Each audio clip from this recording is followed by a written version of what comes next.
Welcome to For the Record, an unfiltered view on current trends and timeless advice for surviving in the aesthetics industry. Whether you're an injector, practice owner, sales rep, or marketer, it's time to set the record straight. Each week, we cut through the chaos and showcase diverse perspectives and winning ideas from the best minds in the industry. I'm your host, Dr. Tiffany Hall, Chief Growth Officer at Aesthetic Record. Now, let's get started on this week's episode. Welcome back to another episode of For the Record. I'm your host, Dr. Tiffany Hall, and we're here for an exciting day today with our first ever plastic surgeon guest. So we've got a big show in store today and a dear personal friend who we've been friends for several years. So I'm excited to welcome Dr. Andre Marshall. He practices in Pasadena, California, and I think we met during his chief resident year at Duke at FACS in San Diego, perusing around the boardwalk. And I just fell in love with him. He's got this whole group of friends who are all plastic surgeons. They're all really devoted to their craft. And he took the long way around the world to get here, going through multiple different parts of surgery to become an aesthetic plastic surgeon. We're going to hear all about his journey today. And so we have him here live with us. Actually, I guess not live, virtually.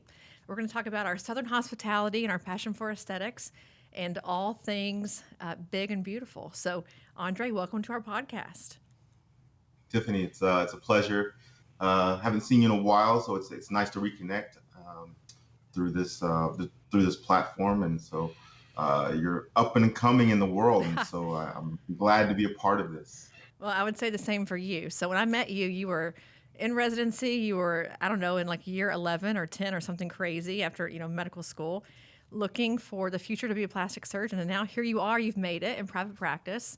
So give us a little bit of an overview, kind of how you got here, your journey, and what made you decide to be a plastic surgeon.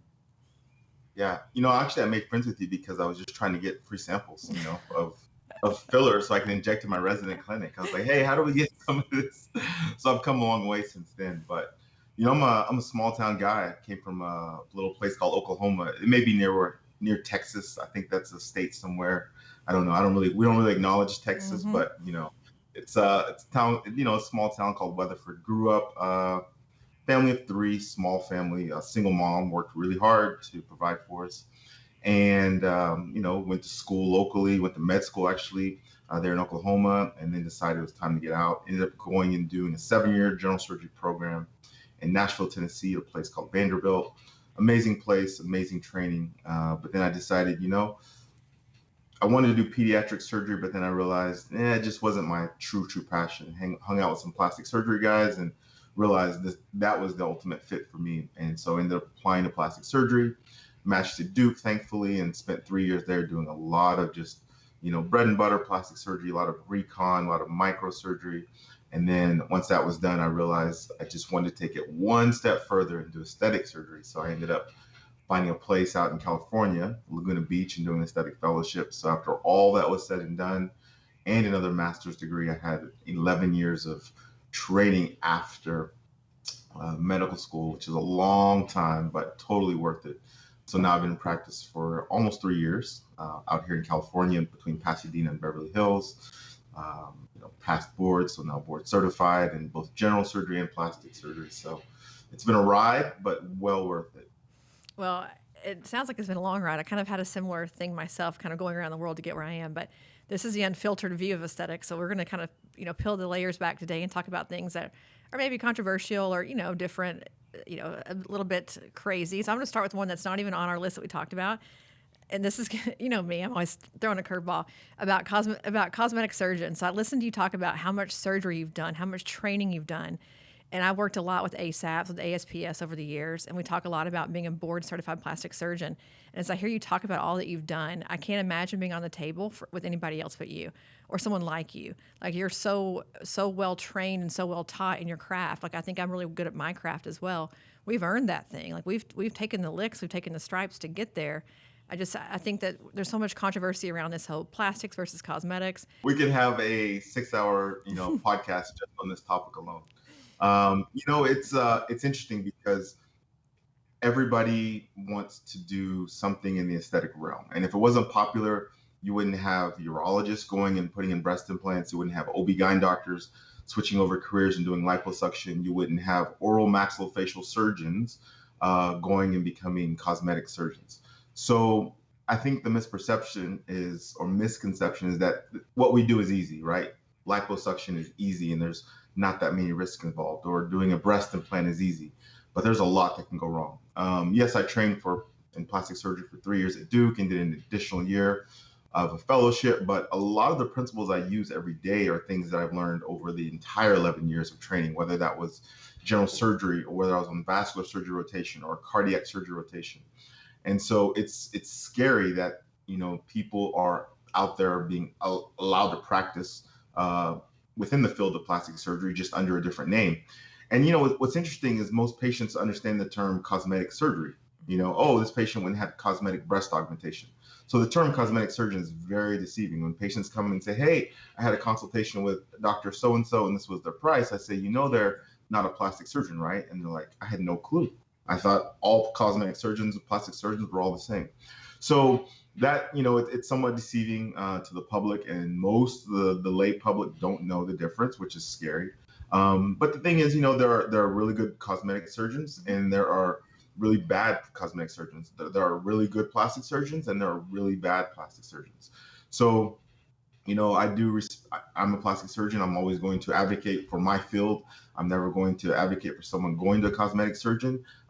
There are great, people on both sides, and but there's a lot of training and a lot of hard work, and I don't believe in taking shortcuts. I haven't taken a shortcut a day in my life, and I'm not going to do it with someone's life and in surgery. So uh, it's a lot to talk about. It's a very sensitive topic, but It is. That's why I had to go there first off the bat, like break I'm the going to say ice. always going to be a board certified plastic surgeon when it comes down to it. Yeah, and to your point, I know some incredible cosmetic surgeons. I know some really bad plastic surgeons. So by no means am I picking on anybody. I feel like it's just a matter of, to me, it's a matter of just training. Just learning the thing that you know how to do and learning it over and over again for years and years, and just really honing your craft. But I think about scope of practice. You look at nurses. NPs, physicians associates, the new name, which I love, by the way. They are such a limited scope. They come down on them really hard about, this is not within your scope of practice. But it's like, if you're a doctor, you can just do whatever you want to do, as long as you have MD by your name. And I just think, I think some medical boards are more lenient than others. But in Texas, I think dentists can do breast implants, to your point, but they cannot inject Botox. So every state's got a weird thing. Who knows?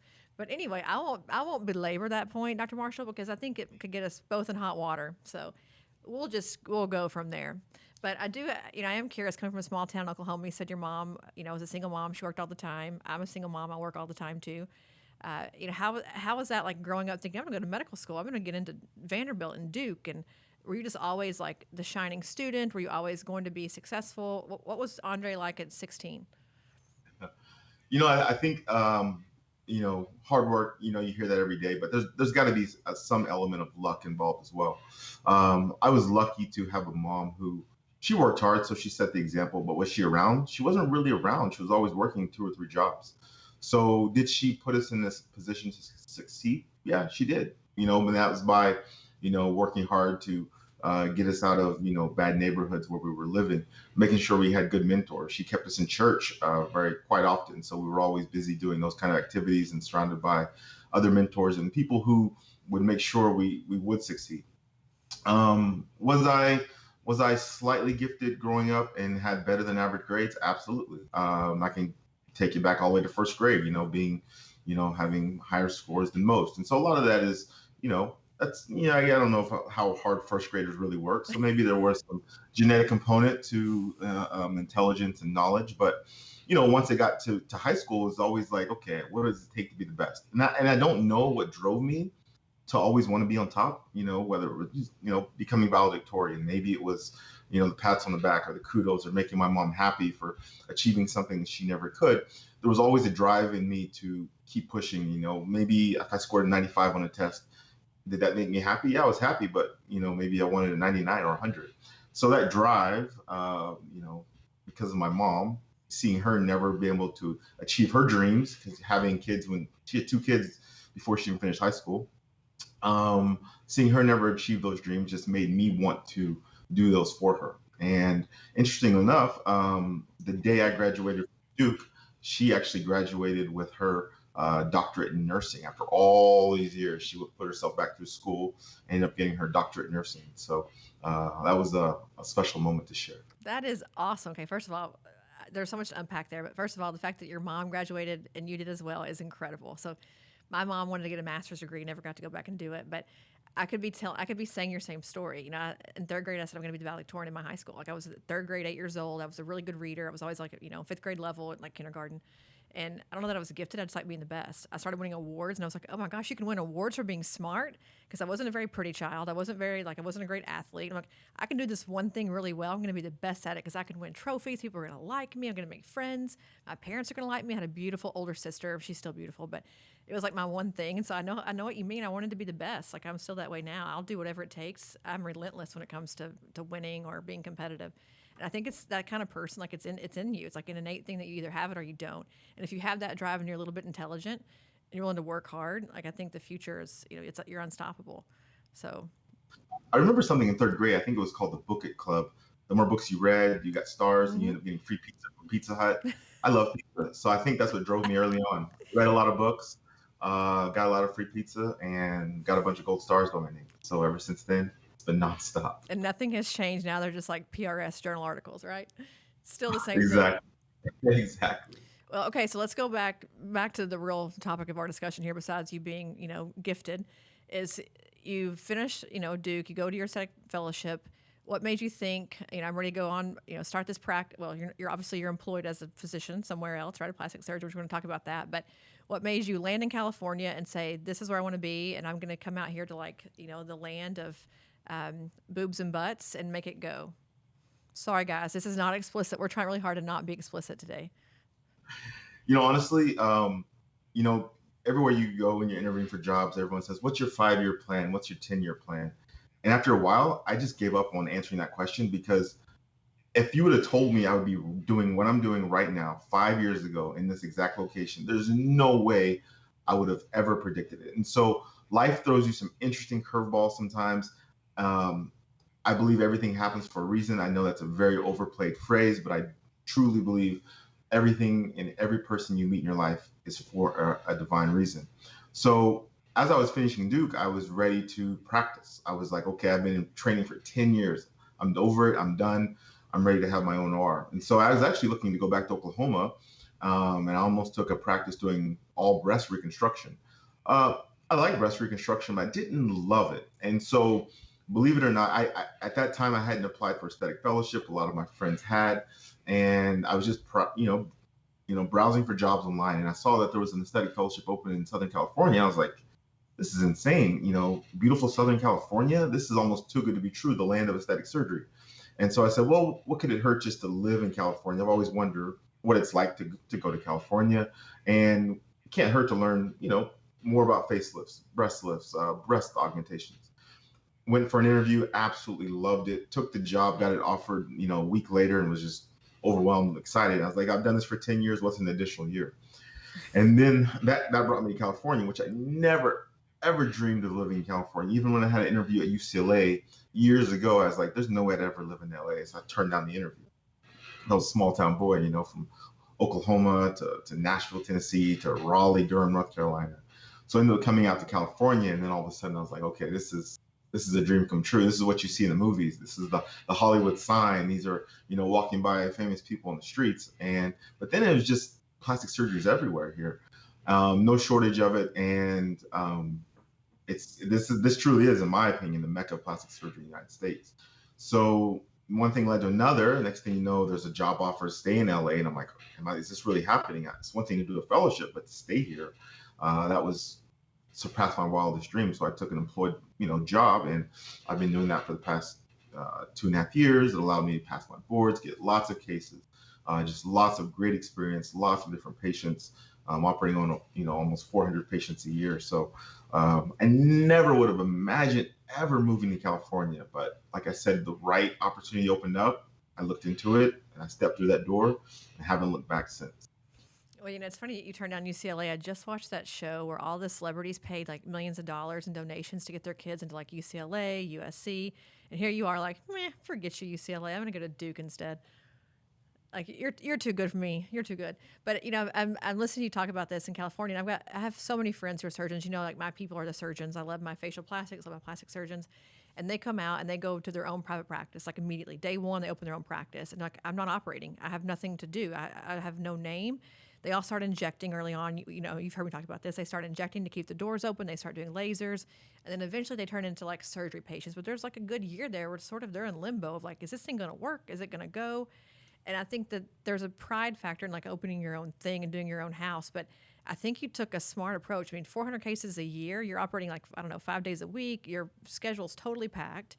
So you're, you know, you may not be getting the glory of being in your own place quite yet, but you did a couple years in this like employed physician thing, which I think is going to pay big dividends for you. But that's typical you to kind of go the long way around. So, but I think you're, you know, by the time this launches, you'll be leaving your practice and going to open your own practice, I think. So what's the decision behind that? Like, why is today the day that you're like, you know what, I'm going to go do this on my own now. I'm ready to go. Yeah. So, like I said, I joined a corporation that has several locations along the West Coast, and it's an incredible corporation. They let the surgeons be surgeons. You know, I've done less than a handful of injectable or filler since I've been here because I operate, you know, on average 4 to 5 days a week. And so that's really allowed me to hone my craft. I have the option of doing head to toe plastic surgery, but like I tell people, most plastic surgeons can only be good at 3 to 4 things. You cannot be good at everything. You cannot be good at faces and noses and butts and breast and massive weight loss. It's just not possible. When you see guys who do really good noses, they do noses day in, day out. When you see guys who do breast, they do breast day in, day out. So when you choose your plastic surgeon, choose wisely based upon what they're really good at. Now here, I've decided to focus mainly on body. And I do a lot of tummy tucks, liposuction, fat transfer to the breast, fat transfer to the butt, also known as the BBL, and other body cases. And I've decided to focus solely on that. And I do that Monday, Tuesday, Wednesday, Thursday, and sometimes even Saturday or Sunday. I see my patients before surgery, after surgery. I have a lot of before and afters, but just getting the opportunity to really hone my skills from day one. Like you said, there was no sitting around injecting. It was operating from the get-go. And you do that for 2.5, 3 years, you get, in my opinion, you get really good at doing these over and over. You know, I'm doing tummy tucks every day this week. I'm doing lipo and fat transfers every day this week. So, you know, doing something repetition is key. Great injectors do a lot of injections. You know, you can't inject once a month and expect to be a great injector, you know, unless you're just a savant of some sort. So I think for me personally, this was a great option. And now I'm at that point where there's a lot of people, you know, reaching out to me who want my services, who don't want to deal with going through a corporation and don't want to deal with the wait list that I currently have here. And I realize, you know, you realize internally at some point that you've done everything you can and you've reached your maximum potential in any given place. And now you've outgrown that, whether it's physically, mentally, spiritually, you're ready to take yourself to the next level. And I just feel like it's that time for me now. And so, you know, that's the next step, is obviously opening my own practice. And I feel like I've done it in such a way where I've built a large clientele base, a large referral base, to where when I go open, I'm not just going to be sitting on my you know, needles waiting to inject somebody because I don't have surgery patients coming through the door. So that was my rationale. I just knew it was a time. I've outgrown this, you know, this pace, and obviously, you know, there's a financial aspect of it as well. When you work for yourself, there's more headache and stress, but the return is going to be much better. Yeah, I can tell you, somebody who is entrepreneurial by nature, there's a lot of stress. So prepare yourself, prepare yourself for that. But I think being able to do things your own way is also nice. But, you know, you mentioned just a lot of things there that you're doing it repetitiously every day, all the time. I think, you know, injectors, I hear this all the time, like, oh, I moonlight. You can't moonlight into a career. It just doesn't work that way. You either do it or you don't. You got to make a choice at some point. I think you've made your choice very clear. But I think you're doing it the right way, too. As you mentioned, you've kind of built up this following. You've gotten to a place where now it's time to go. And you can support financially, obviously, moving on your own, because you're going to have a patient load waiting for you. I do a lot of practice consulting, and I have people who they start, you know, their med spa day one with no customers, no patients, no clients, and they're buying a laser, a device of some sort. They're buying a full inventory from Allergan, from Galderma, from all these places, and then they sit there and they wait. And like, guys, you can't do that. You've got to fund it as you go, or stuff the coffers and then pay it forward because you have enough, you know, money in the bank stashed away to do it. You've got to be smart about it, because you know, we're in a luxury business, right? Luckily with COVID, you know, the lipstick index, people still want surgery right now. As you said, you have a wait list. Everyone's still coming out. And I rushed out to get my Jeuveau on day one.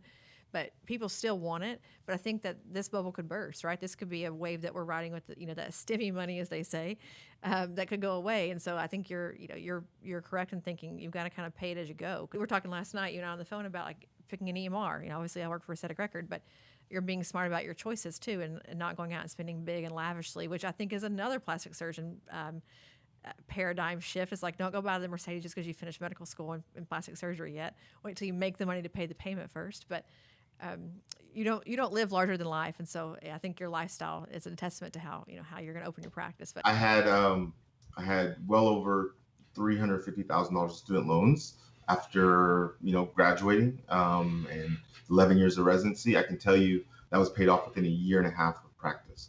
So part of being an employed physician and having stable income with bonus structures and living modestly, I was able to pay that off.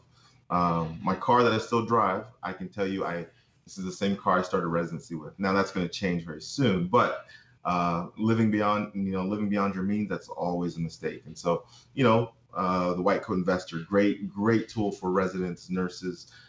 Basically just saying, live like a resident for a couple of years after you finish. There's no rush. I tell people, everyone wants to have a nice car. It's great, but most of the time that car is spent parked in a garage somewhere. I walk to work right now. I have the luxury of being close to where I work. I walk to work. So, eventually I will upgrade, but for now I'm just, I've been a resident for so many years. It's not like I couldn't do it for a couple more years. I travel a lot. I love to travel, I love to eat out, but I don't spend my money frivolously. And I think that's important, especially when you say if this bubble ever bursts, there's people with, who've outspent they've outspent themselves. And I hope that doesn't come back to bite them when it's all said and done.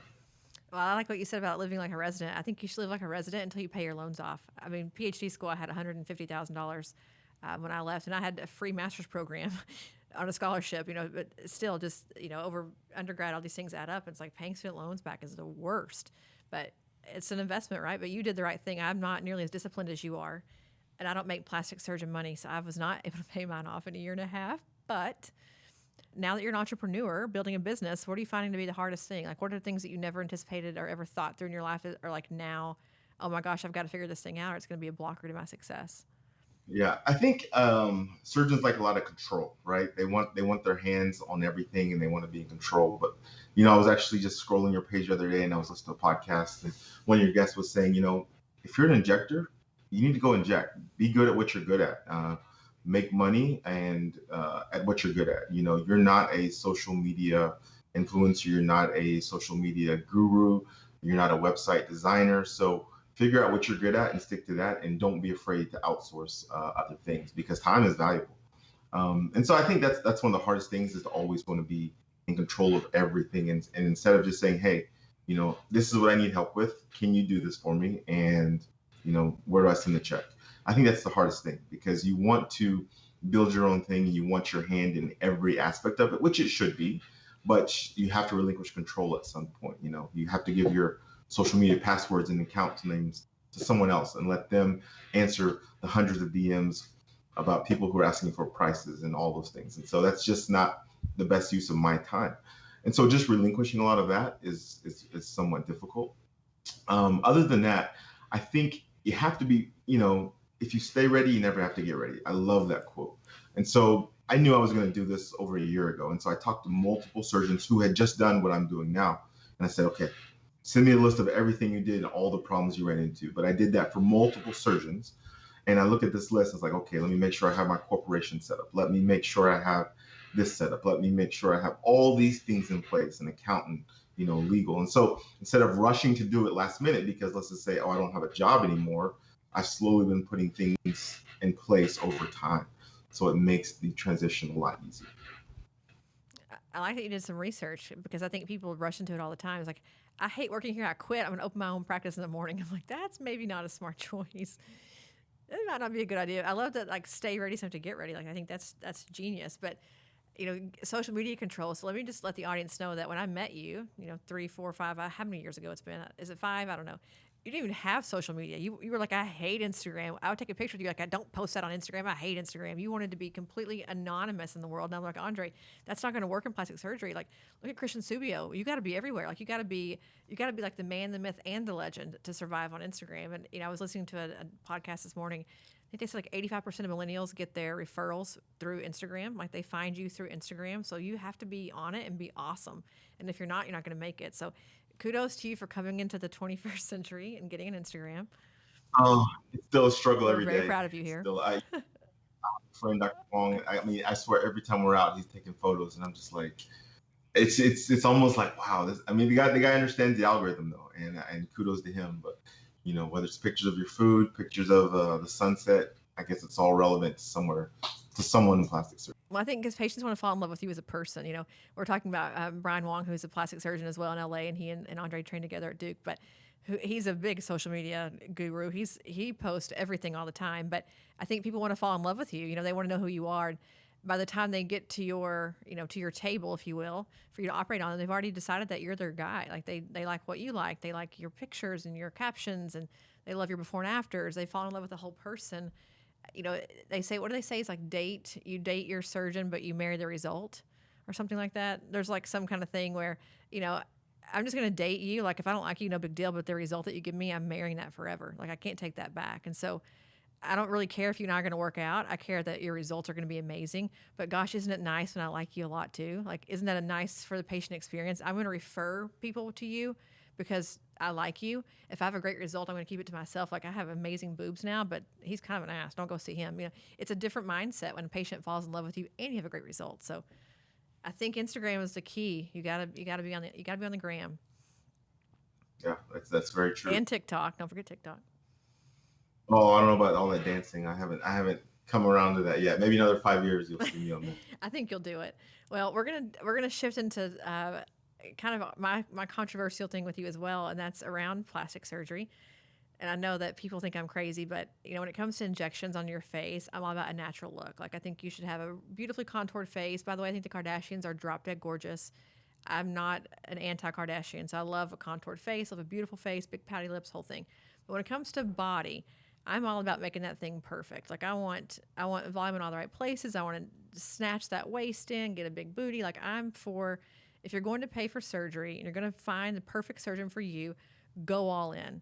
And I look at your results, and I feel like you share a similar passion, that people who are coming to you aren't coming for like a natural result, like a mind makeover to look like they're 30 again. They're going to look like they're amazing again. Like, it's a much different mindset. You're augmenting and enhancing, not tweaking or restoring. You're not restoring their age. You're making them even better. So walk us through it. Obviously, you're in California, so it helps. But that's a very that's a sort of the unfiltered view here. Like, people don't agree with that in a large scale. So how did you end up there? How did that become your thing? You're sculpted by Dr. Dre. Give us your overall philosophy on aesthetics.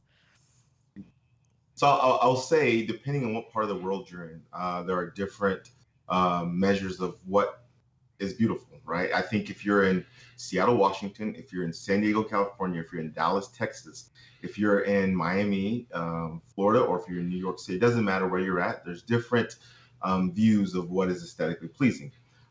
Being from Oklahoma and knowing Texas very well, I can tell you that the implants that go in Texas are some of the biggest in the country. The average size of implants going in Texas, and yeah, they say everything's bigger in Texas, but yes, the average woman getting a breast implant in Texas is going to go bigger than someone who's in New York City.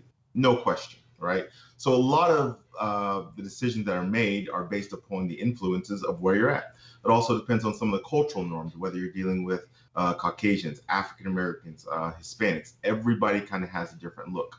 And if you think about it, if you look at different ethnicities and nationalities, so if you look at Hispanics, you'll hear the word Jennifer Lopez thrown around. If you look at some African Americans, you'll hear the word Beyonce thrown around, right? So different, people aspire to different levels of aesthetics. So for me, my thoughts are, the majority of plastic surgeons and even cosmetic surgeons can do a breast augmentation. There's a lot that can go wrong in a breast augmentation. It's not necessarily a simple operation. When people say, oh, it's just a breast augmentation, it'll take 30 minutes. I never look at it that way, because once you have a complication from a breast augmentation, it's a huge problem. And so, most plastic surgeons can do a tummy tuck, but you have to do something if you're going to survive in LA, which is a very, very competitive market. You have to be able to do something that sets you apart from the competition. Lots of surgeons do liposuction, but can they provide high definition contouring? Can they provide high volume liposuction and do it safely with predictable and outstanding results? And so I think, if you're in a small community where you're just one of, one plastic surgeon covering, a 200 square mile radius, you don't necessarily have to push the envelope on the results. But when you're in a place where, there's over almost 1,000 plastic surgeons in the state you live in, and within like maybe Beverly Hills, there's 200 plastic surgeons within a 10-mile radius, you have to stand out one way or another, or it's going to be very, very hard to succeed, especially on your own.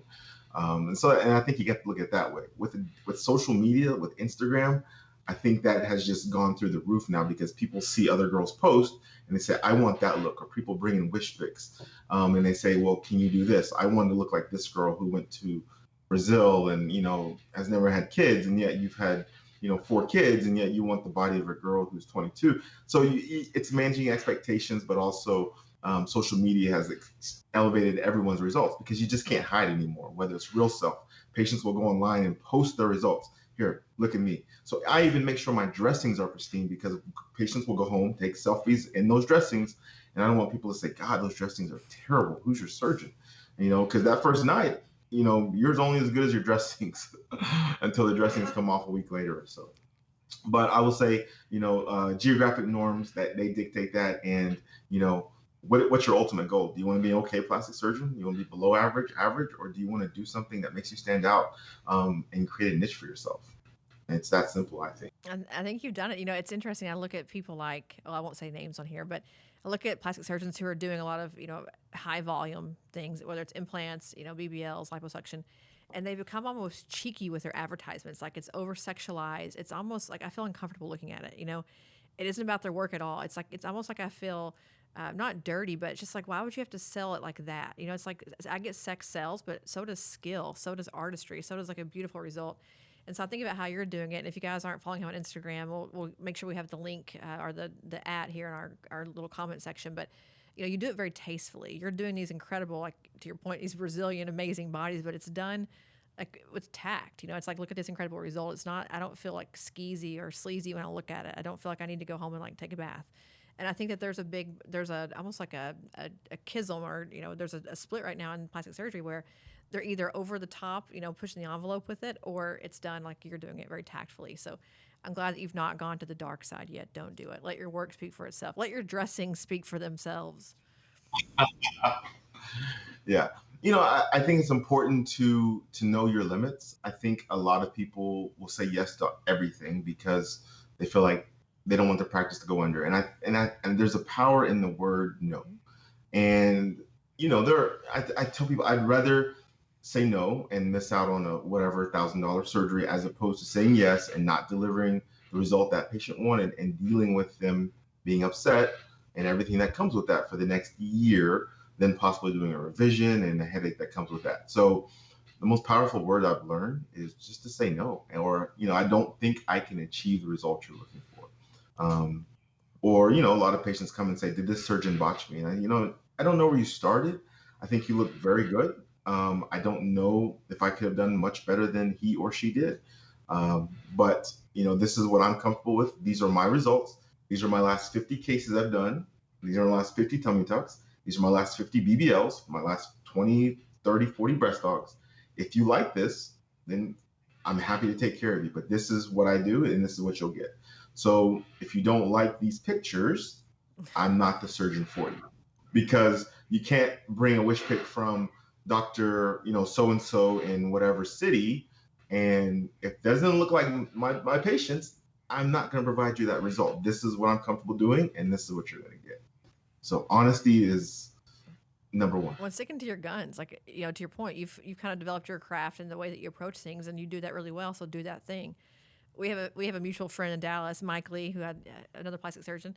And we talked about one day many years ago, he said, I had to change my entire demeanor because my patients became like the country club facelifts. He's like, and so I would go out and see them in a restaurant, and I'm like wearing, like regular jeans and a t-shirt, and they're like in their, they're dressed to the nines. Like I had to start looking like the patients I wanted to get in my front door, because I realized if I didn't do that, I couldn't get that patient in.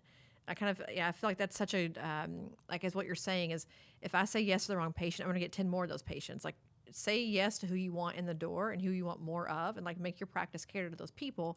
And if it doesn't, you're not going to get who you want. You're going to get like the randos that walk in that, somebody else's no becomes your yes. And I think that's often a big danger, especially in plastic surgery right now with all this body dysmorphia stuff going on. And, that's a whole different conversation. But do you ever operate on men? I don't see any men on your page, hardly ever. So are you doing men at all? What's going on with the gender bias here? No, I just did a mail today actually. Oh. So males are actually less likely to give photo consent, believe it or not, and they are less likely to come back for follow up. So it's actually harder sometimes to get good quality before and afters because most men, once they feel good, they're like, I'm not going in just to, put in a pair of underwear, get some pictures taken. So I feel like women are a little bit more reliable with their follow ups. And there's other things they come to the office for, whether it's skincare, injectables, fillers. They may have a little bit more time on their hands. It's also a good opportunity to get away from the family, get away from the kids. And so it seems that women tend to follow up a little bit more than men. But that's not to say I don't do men. I mean, the majority of what I do, whether that's tummy tucks, breast dogs, high definition lipo contouring, it's mostly in women. I do find that whatever you post is what you're Mm-hmm. going to get Yeah. more of. So if you want whatever you want more of something, post more of that. Hashtag more of that. I tend to post what I want to do more of. So if you look at my page, whatever you see, that's what I really want to do. So I'll leave it at that. But yes, I love doing men. It's just hard to get them to come back for pictures, I think that especially happy patients usually don't want to come back. Especially in LA, there's no free parking. There's lots of traffic, so everyone's like, yeah, I'm not driving 45 minutes just to say hi. Well, that's how we launched telehealth at AR because people didn't come back for follow ups. It was like, well, because the butt in the chair is not producing revenue, right? The follow up doesn't produce any money. They've already paid the money. Like you've already been paid, signed, sealed, delivered. The follow up is just like a luxury that we all have. So I think there's this. That's why the virtual consult, the virtual follow up has become a big thing in our industry because it's not wasted chair time for you, especially post COVID with all the cleaning and the spacing people out in the waiting room, especially in California. You guys like waited forever to come off of lockdown. Like I thought you would never come off of lockdown. Just today, June 15th, we're finally open Yeah, I saw again. somebody burning PPE in a barrel on Instagram, like on a story. It was hilarious in California. But I think what you said about social media, whatever you're posting, you're going to get more of. It's like the whole thing. Whoever you say yes to, I mean, you're going to get more of those people. And I think as a life lesson, we'll go to a life lesson note here. Whatever you put out there, you're going to get more of. Like whatever the universe hears you ask for, you're going to get it. So be cautious and cognizant of what you ask for. Like I think about that all the time. The things that I wish for today, do I really want that thing or not? If my life changed in the morning drastically in that way, would I want it or not? Like I think that's a good lesson for the whole. Like sorry guys to go on a soapbox here, but I just think that what you put out there, to your point, you're going to get more of it. You got to be cautious. You got to fire patients. We have a whole thing in our system we can hit fire. Like if they ever try to contact you again in the system and book with you, it won't let them. Like we fire them because it's not worth it for you as a surgeon to deal with a crazy patient or to have to keep saying no. To your point, it's not a good use of your time. So we're here for that at AR for sure. I'm glad that you're doing it too. And get more men. Men need love too. They do. Well, they But they do. are less compliant. You're right. They are injectables too, way less compliant. Well, I find a lot of men, once they feel good, they're ready to get back to normal. They start lifting, they start building things around the house. They want to get back to the gym. And that leads to complications. And I've seen them. I don't know why. It's just men, it's just, I think it's who we are. We don't like to ask for directions. We like to do things on our own time and when we're ready. And, it's not good for plastic surgery No, sometimes. no, you need to follow up. Okay, so let's think about what's next for you because I'm curious as you become, obviously you're only like 3 years into this like practice of your own. You being like a paid plastic surgeon out in the world, and you're already operating like crazy. You've got great results. So there's got to be a next thing for you because I know that your models kind of never settle. Keep pushing. What's the next thing that you're driving for besides a successful practice, which we know you'll get there? Are you ready to do, research, clinical trials, podium speaking, like be more involved in the industry? Like, what's the next thing for you going forward? Yeah, so for me, it's coming from a couple of strong academic programs, there's always that research component. So I've actually just started a recent research study as of about 12 weeks ago, just looking at tranexamic acid. It's been used quite a bit in facelifts, but there has not been a whole lot of literature about it published in a high volume liposuction and things like that. And so I'm doing some research in that realm right now. Ultimately, you have to dream big. And we talked, a couple of days ago about never settling. The minute you settle, someone's gunning for your job every time. No matter how good you are at something, somebody wants your job, and somebody is probably willing to work harder to get it. So, it's nice to become, I take a stepwise approach, finish training, pass boards, open my own practice. Those things are all great. But for me, you got to have an end goal. I always tell people success without a successor is a failure, right? You can build a great empire. You can build all these great things. But if you don't necessarily teach someone else how to do it, what legacy have you left? Okay, you have a great family, you have kids, but now what have you contributed to your field? There are a lot of plastic surgeons who are very stingy. They don't want people to know their techniques. They don't want to help others. And there are other people on the other side of the spectrum who are like, hey, yeah, come watch me, come do this. I'd love for you to do this. Or if you ever need help, call me. Because a lot of people don't want other people to make the same mistakes they made. And even though I have had a lot of great advice, I've made a lot of mistakes. And so my goal is to help younger people not make these mistakes. And so eventually I'd love to be in a position where I have an aesthetic fellowship associated with my practice. And I think that would be great because the aesthetic fellowship helped me absolutely.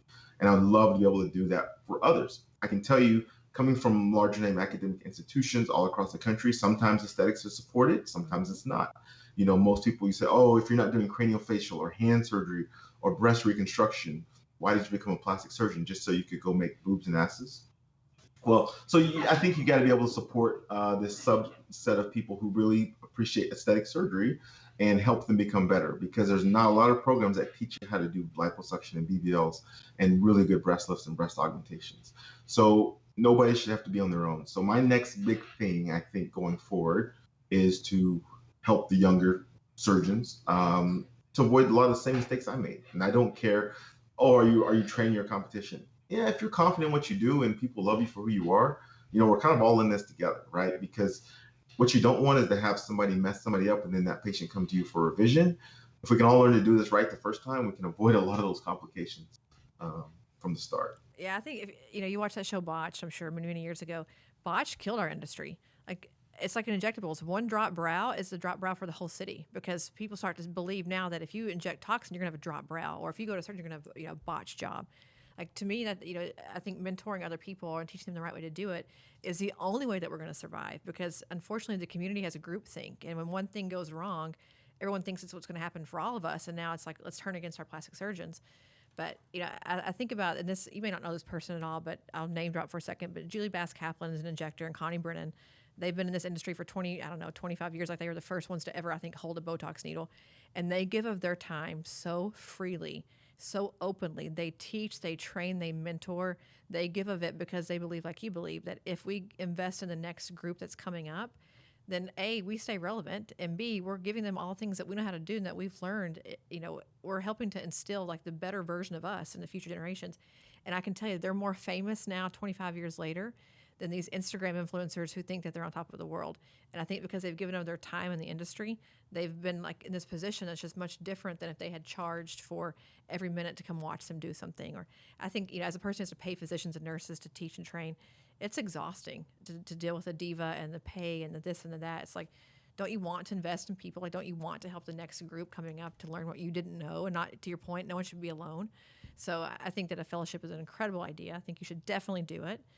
And, help our friends who are, walking around ASAPs in San Diego 10 years from now to figure out how to get free samples, not even need free samples. Because I think, to your other point, working with ASAPs a lot, there are universities who don't support aesthetics at all. They still don't do it.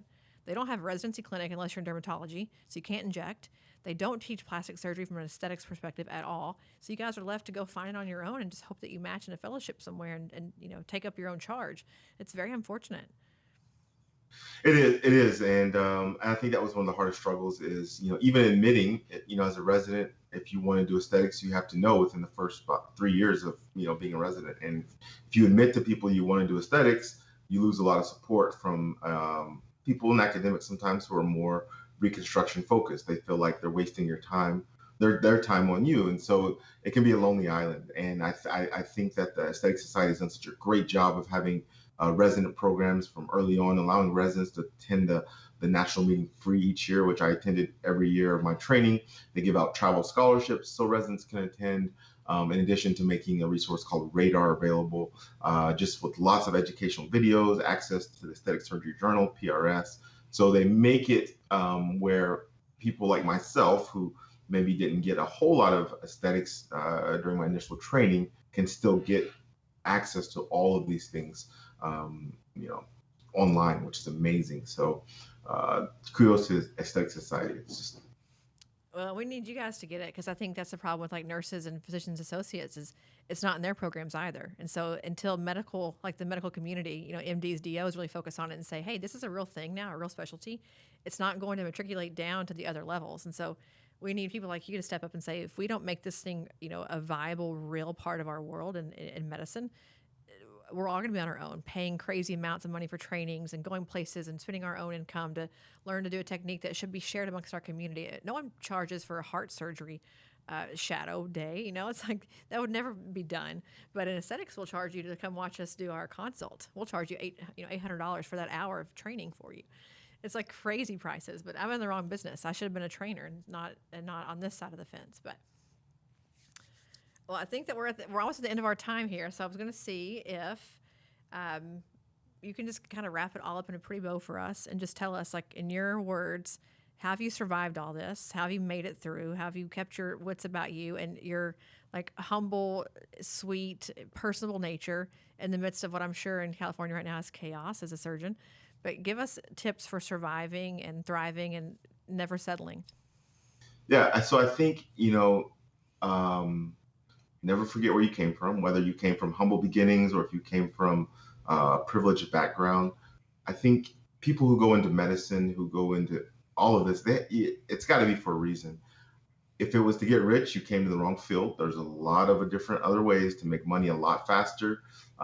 So, I think at some point, as a physician, as a surgeon, you truly cared about people. You cared about the well-being of your neighbor and people around you.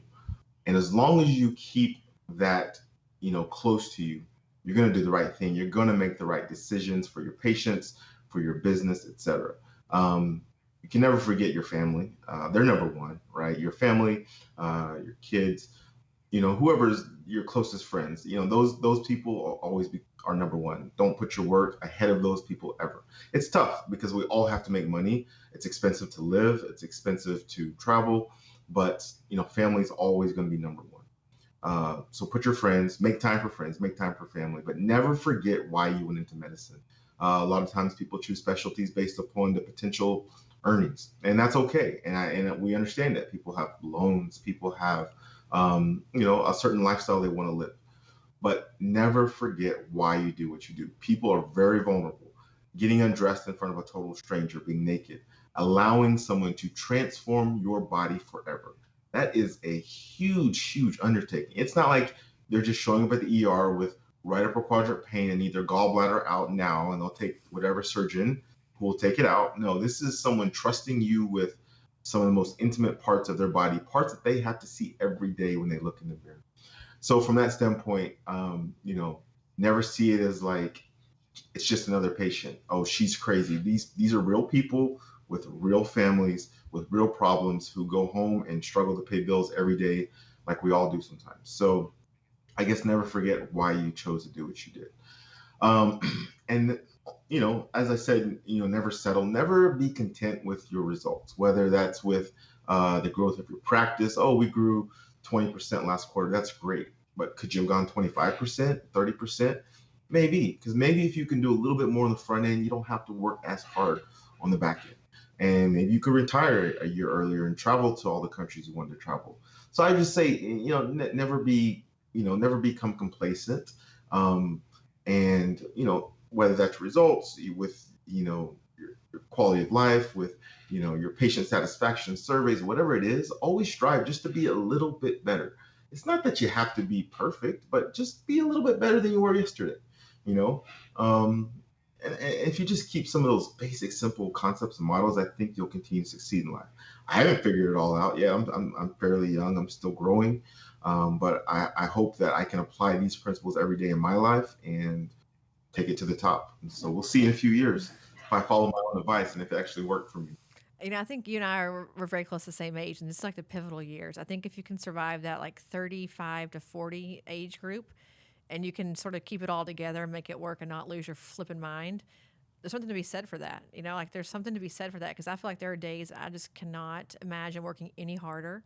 And I think about I've got to, like to your point, I've got to work 10% harder today. I've got to do 10% more tomorrow. I have a whole team who depends on me. I have a company that depends on me. I've got practices who depend on me. Like there's never, and you've got people's lives in your hands, like literally cut open on a table, hoping that you can make them A, survive it, and B, beautiful in the process. Like it's a tremendous amount of pressure. Like I don't envy being a surgeon, but I would love to have the ability to be one. Like I wish I had the confidence and I don't know, I wish I had the gumption to do it because I think it's such a fascinating world. But I think you've done a great job at surviving and going the long way around the world with, all the years in school, but landing in a place that I feel like is your passion and your vision. So I can't wait to see the next 5 years for you. I'm going to tell you the next 5 years, your goal is to like conquer the world. You'll be the king of California or Dallas. Come to Oh, Dallas. Come play with us in Dallas. We like big butts and big boobs here too. I don't know if I can put implants that big. I don't know. Those are some big implants you guys use over there. But we have equally big hair. If you're watching this on YouTube right now, you see I have equally big hair and lips. It's just the way that we roll here in Texas. If they start liking big butts, then I think I can make it Oh, work. honey, we can do that too. Well, for the record, you have been a fantastic guest and a dear friend to have on today. And I love having people on who I know really well because we can like chit chat and have fun and like catch up, with not being together for, I guess, 2 years now with COVID. So thank you so much for coming on today. I think you've given us some awesome advice as young people who are starting out, but also as people who are maturing in their career and thinking about the next steps. And so we wish you so much success, and I can't wait to see your new practice. And so have a joyful journey in that, and we will see you next time. Thanks for coming on. All right. Thank you. Bye. Thanks for listening to another episode of For the Record. This podcast is not intended to provide legal or medical advice. It's for entertainment, education, and information purposes only. For more information on this week's guest or to get started with Aesthetic Record, email us at info@aestheticrecord.com. Be sure to tune in next week for more fresh perspectives on disrupting the status quo and surviving in the aesthetics industry.